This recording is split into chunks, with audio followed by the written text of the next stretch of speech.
She says you weren't supportive in her time of need. Do you acknowledge that you may have been a little less caring and compassionate than you could have been? I mean, I probably could have been more compassionate, but without having a steady male role model until I met her father, I was doing what I saw him do, which was go to work, you know, and bring the money home while her mother, you know, took care of the household. Okay. And I thought we could make it like that. Ms. Marilyn, why don't you come in?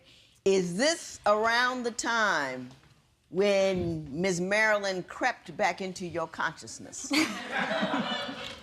It was actually before all this. How long before? Like a year and a half, 2 years afterwards. But she had always been on my mind. You know, I had always been. You would never stop thinking about her. Exactly. Judge. Yes. Excuse me. Okay, she would come over for holidays or, you know, just come over. Can you get her out of the house? I cannot stand her.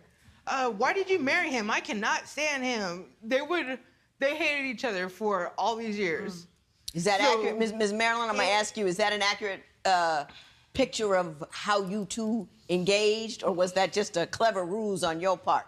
Well, there was a subconscious layer there because I told myself that it was off limits to be with your sister's husband, or even when we originally met them. Or anybody's husband. Or, yeah, or yes, for that matter, a whole nother show.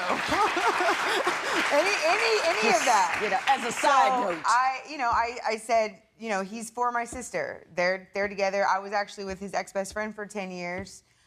We never got officially married, but we were pretty much common law married in the state we live in. And so I said, no, he's off limits. For 8 years, I didn't look him in the eye. So yes, I would go over for holidays and birthdays. When did you two start inappropriately touching one another? Well, that actually goes right before they got married. I tried to tell her how he had come on to me years before, and she chose to believe him because he denied it.